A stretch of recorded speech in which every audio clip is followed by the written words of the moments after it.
Let's go. First episode. Glad you're here. Do what thou wilt should be the whole of the law. Welcome to the glory of the stars. I'm your host, Jay Lehman. This is my solar system. This is my universe. And I'm here to share some of my thoughts and experience with you. This channel is basically about the mystical and magical order known as Argentium Astrum, or often just referred to as AA. Now, I've been a student and a practitioner of the system of the AA for almost 20 years, so I am here to bring some of my personal insights, my experiences, and the things that I've learned over that time in the hope that they will be of interest and hopefully of use to others. I'm especially interested in the practical side of the work, and hopefully we'll be offering useful tools for everyone along the way. So what exactly is the AA? Well, it's a Western esoteric initiatory system that was founded by the English magicians Aleister Crowley and George Cecil Jones. It works within the Western magical tradition with things like ritual magic, theurgy, alchemy, tarot, astrology. It also a lot of times includes the later Enochian magic of John Dee, and it also draws from Jewish mysticism, particularly Kabbalah, or what is the Kabbalistic, the Hermetic Kabbalistic tree of life that developed later, kind of post-Renaissance. It is an initiatory system and a vertical system, so it's concerned with a very active approach to spirituality with a lot of practices and an understanding that one can grow and transform within oneself and within one's perspective and spiritual capacity within this lifetime. It works on a degree system using that Kabbalistic tree of life where we take up certain practices and work systematically up the tree, essentially working kind of within the depths of our own psyche, working within certain mystical attainments. In its essence, the AA is actually a non-physical order.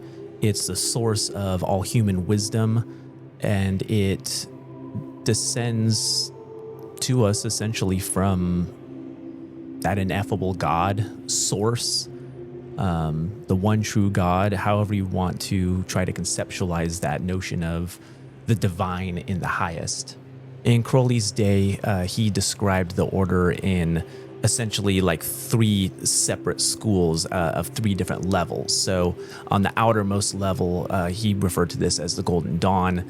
And then the second order is called the Rosicrucian order, and the third order is the AA proper, or SS, which means Silver Star. The letters AA also refer to Silver Star, coming from either the Greek or Latin Argentium Astrum, Argentinum Aster, or Astron Argon. In my particular lineage today, we actually refer to these three levels from the Book of the Law, which is to say the man of earth, the lover, and the hermit. There's sometimes debate as to the meaning of AA. In fact, kind of in essence, it understood correctly in its most mystical sense, it doesn't really have a name, because to name something is to enter into duality, and the truth of the order in its highest is has transcended duality. And since one of our essential practices in the order is Kabbalah and Gematria, we can come to understand certain numerical importance about the letters AA, which is like 1 and 1, which is also 11. 11 is a number of magic. 1 plus 1 is 2, which is Chokmah, which is where wisdom and the word is rooted, things like this. But wait, who the is Aleister Crowley and George Cecil Jones, and who gave them the right to establish an order like this? I didn't say they could do that. Did you say they could do that? The gall of these guys. Edward Alexander Crowley, aka Aleister Crowley, aka the Great Beast 666, aka Tomegatherion, and 1,000 other names and titles that he liked to proclaim for himself. He was an English mystic born October 12th, 1875. There are a ton of resources on Crowley out there, so I'm not going to at this time try to go into all of the depths of his really very complicated life. But I would encourage anyone to go. There's plenty of resources on him out there on the internet. Even the Wikipedia article on him is actually pretty good.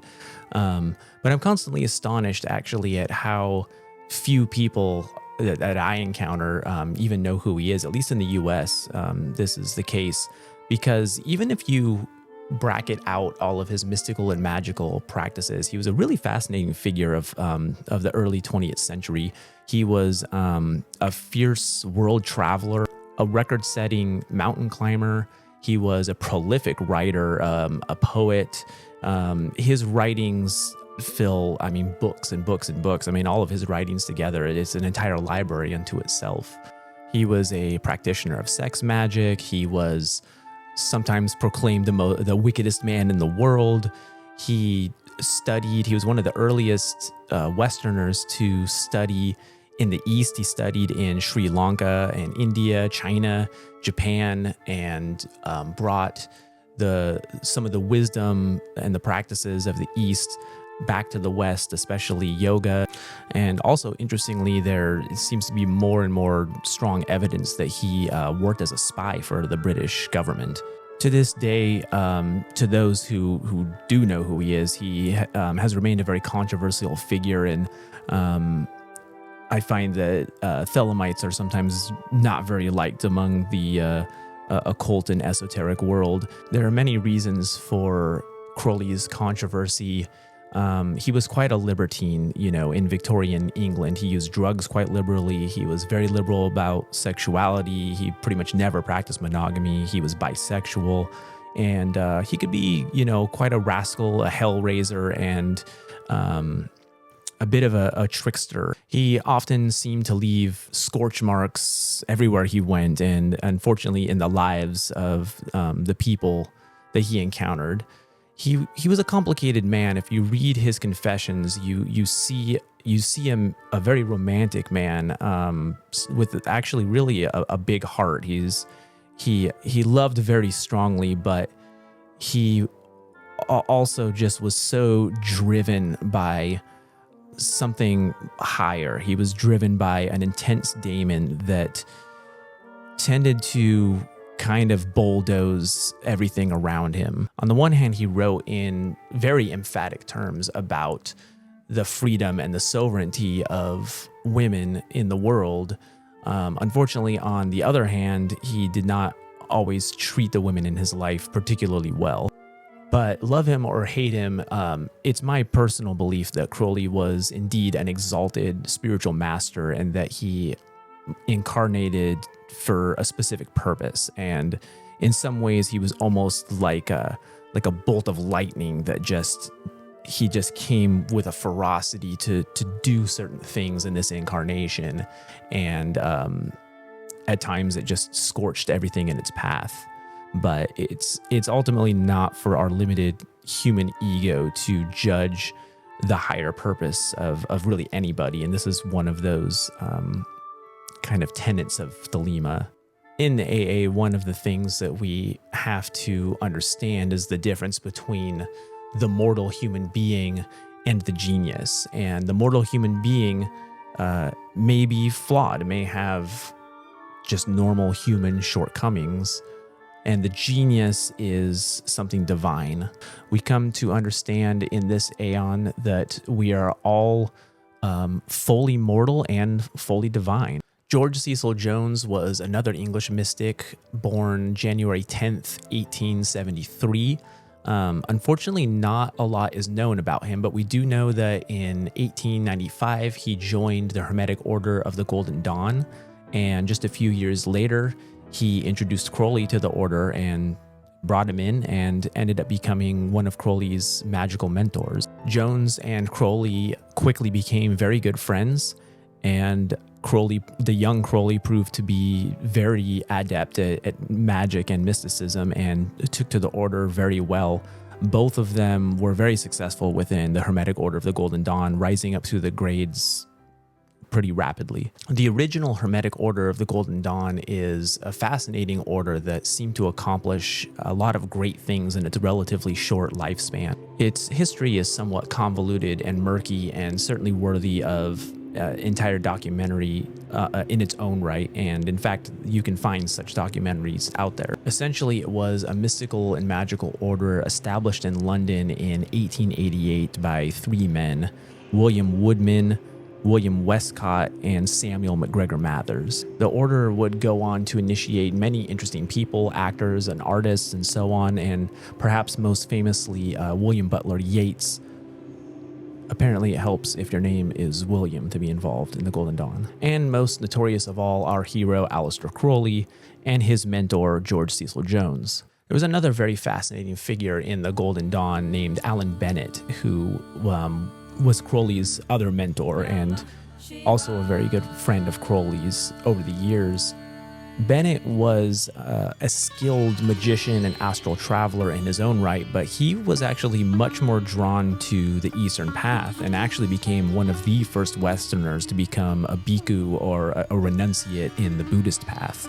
Although Alan Bennett was never formally involved with the AA, he actually was something of a godfather in the order because of the influence that he had on Crowley, eventually becoming Crowley's main teacher in the Eastern practices. These practices would go on to inform the curriculum of the order of the AA. Now, the Hermetic Order of the Golden Dawn seemed to particularly prosper in the 1890s, but unfortunately, human nature being what it is, it didn't last for very long. A lot of unrest and dissent and schisms and bickering would quickly be its demise. Part of this, no doubt, was actually because of the often disliked Aleister Crowley and the controversies around him. He became very close with the head of the order, McGregor Mathers. Many members resented Crowley rising up in the ranks of the order, and people started to resign and splinter off. And by the beginning of the 20th century, the order had essentially dissolved. Now let us fast forward to Cairo, Egypt in March and April of 1904.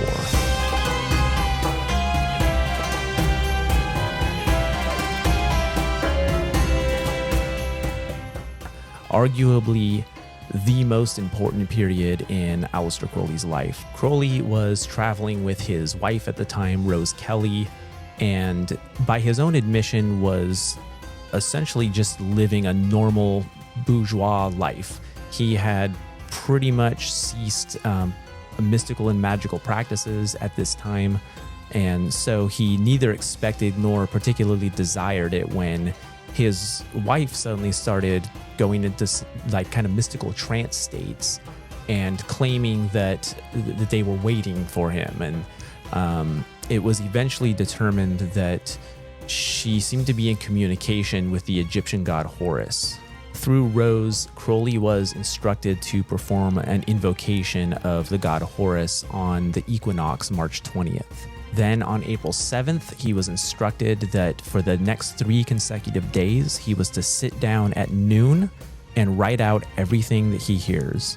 So on April 8th, 9th, and 10th at noon every day, an entity known as Aiwass dictated to Crowley 3 chapters of a mystical book known as Liber Alvel Legis, or the Book of the Law. The Book of the Law is a mystical and philosophical text that essentially espouses the tenets of Thelema, which can be most simply described in the following 3 statements. Do what thou wilt should be the whole of the law.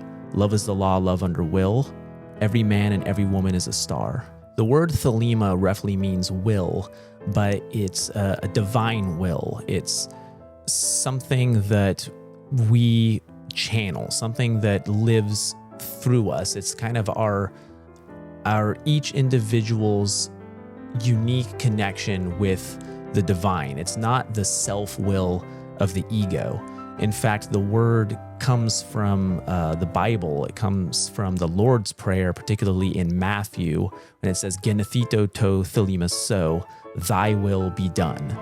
So at its very roots, it is directly connected to God. It is understood as God's will.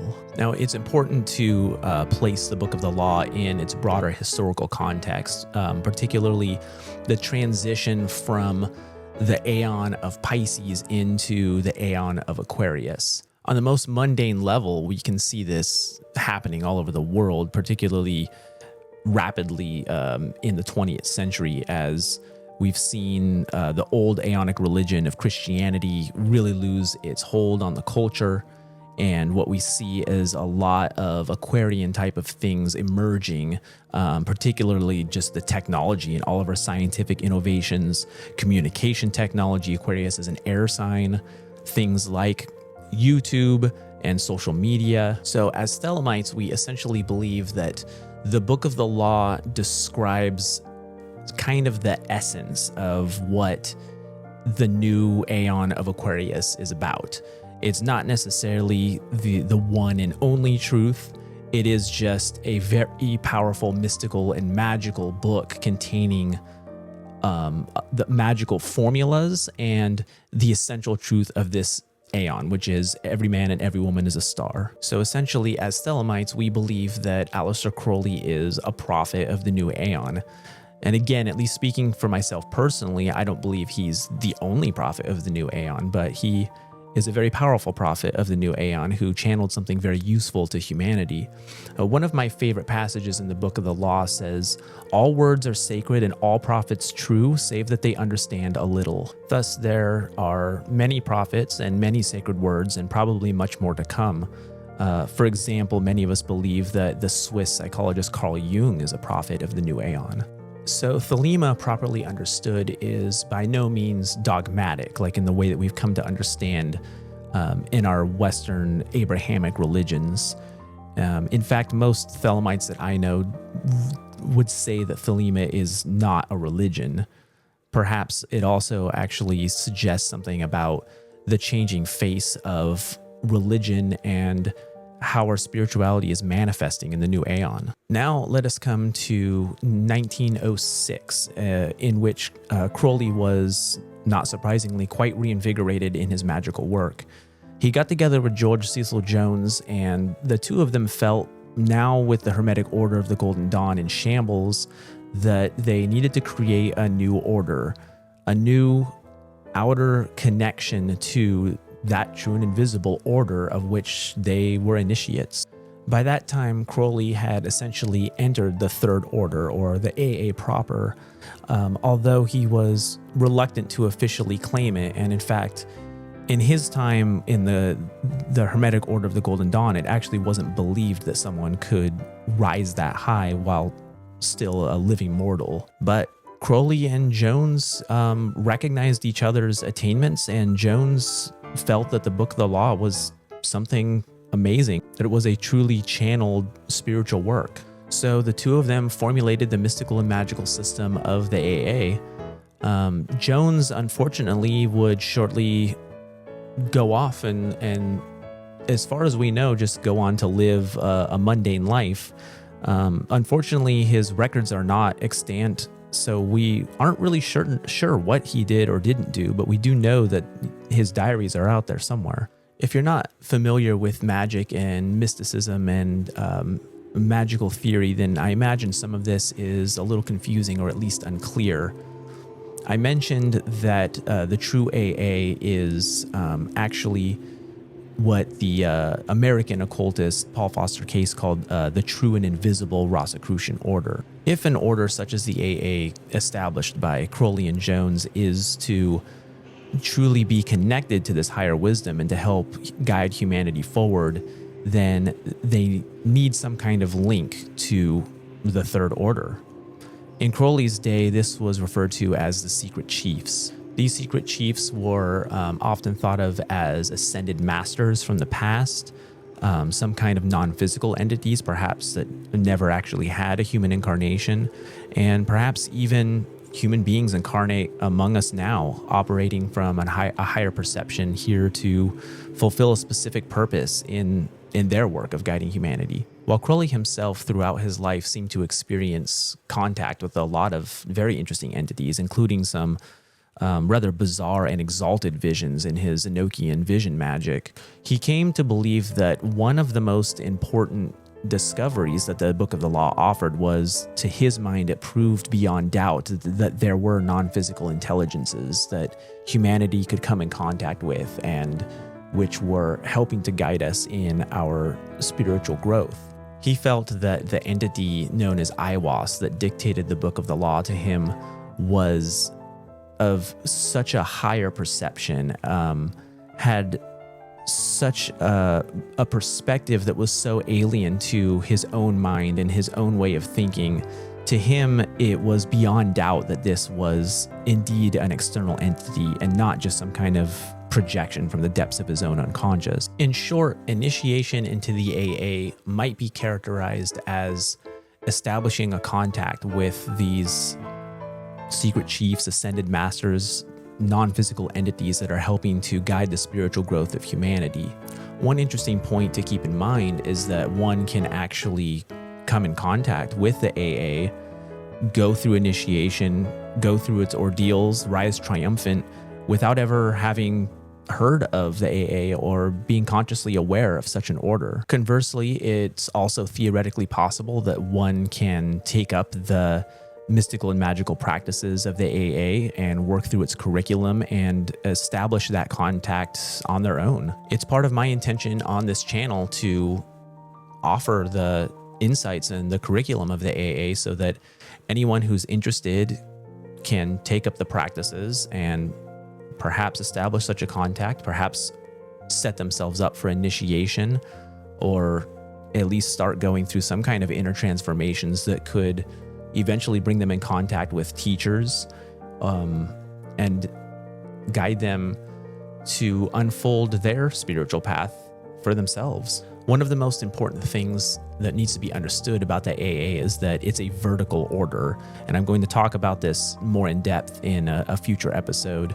But all of this talk of spiritual entities and the growth of the human spirit, it all means that there is actually a spiritual hierarchy and that there are certain objective measures of progress and attainment within the order. It's a spiritual path, and it's ultimately an individual path. It's between you and the gods.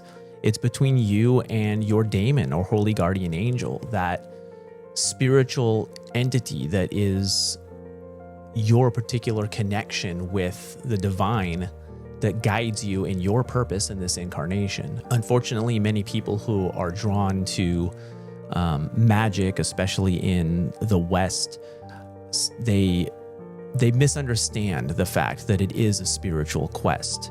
It's not just the acquisition of a bunch of titles to stroke the ego. It's not just trying to do something magical and get a cool effect. In fact, any kind of ego inflation is, for the most part, contrary to true growth on the path. Much of spiritual progress is actually learning to surrender the ego. And the AA initiate will face trials and ordeals and tests of devotion along the way. It is also a thelemic order, which means that we accept the Book of the Law and its primary tenet, do what thou wilt. This means that we must allow others the liberty to pursue and understand the nature of their own will in what way is appropriate for them, while simultaneously striving to know thyself, to go into the depths of our own soul, to understand our own will, and hopefully to channel it and to live it appropriately. As far as the curriculum of the AA, I've touched on this a little bit. It's rooted in the Western mystical traditions and Hermeticism, as well as Jewish mysticism. So we work very heavily with Kabbalah, theurgy, ritual magic, Enochian. It's also a syncretic system, which means that we include really almost any practice from the wisdom traditions around the world, but most particularly the Eastern practices. So yoga is often prescribed. Crowley also studied the I Ching, and many AA students use the I Ching as a very powerful system of divination. And since Crowley's time, a lot of us have also included depth psychology. Many of us are influenced by the Swiss psychologist Carl Jung and one of his disciples, James Hillman. Some of us also include wisdom from the Southern Hemisphere, the shamanic traditions of ayahuasca. All of the wisdom traditions of humanity are fair game. I myself have also been very inspired by the gene keys of Richard Rudd. I think that Richard Rudd is another English mystic, interestingly, and I think another prophet of the Aeon of Aquarius. In short, the AA ultimately has a very wide open vision because it is a thelemic order, and it recognizes that everyone's will is unique, and the way that your soul unfolds is going to be completely different from the way that mine unfolds. And we might be drawn to one practice or another. We might be drawn to certain prophets or certain wisdom traditions. And we might need different techniques and different systems at different times along our growth. It has a global vision, which is something else that I think is very much characteristic of the new Aeon, which is a unity of East and West in particular. I think that we both have a lot of good things to learn from each other. And I've personally always been strongly drawn to the Eastern wisdom.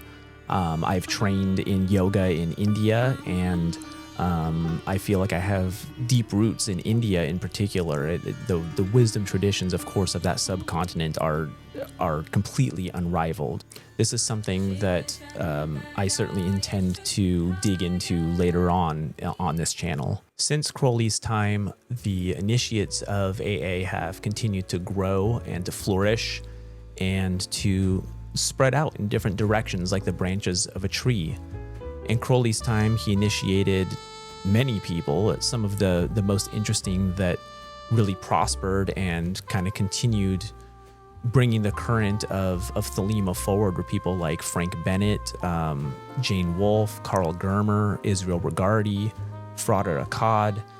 These AA initiates in turn went on and initiated other students and so on. And so we've grown and progressed often in different directions.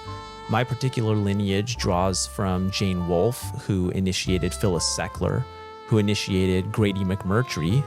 And Grady McMurtry was the teacher of my teacher, Jerry Cornelius. Grady was a very important figure in the history of Thelema in the 20th century. He studied directly under Crowley, and he essentially revived the currents of Thelema when they were almost all but dead at one time. By Crowley's own admission, he had taught Grady more sex magic than any other of his students in his lifetime. I will soon cover the life of Grady McMurtry in depth. Also, I'll add, if you're interested in exploring the AA system more in depth for yourself, there's a really excellent book that one of the other lineages of the AA have put out. This is by James Eshelman, and I would highly recommend it. It's the mystical and magical system of the AA laid out in all of its detail. It's what I might say is orthodox AA in the sense that it's really kind of explaining the structure the way that Crowley initially laid it out, without necessarily the later developments that a lot of us have added to it since. So that is basically it for now. I hope that this has been a helpful introduction to the AA. I hope that it has sparked some interest. And let me know what you think. Are you an initiate of the AA? Are you interested in these practices? Has this piqued your interest? Leave comments below. Perhaps you're in the OTO and you don't fully understand the difference between the OTO and the AA. Well, I hope that moving forward, we will explore this more in depth. Thank you very much for joining me. Love is the law, love under will.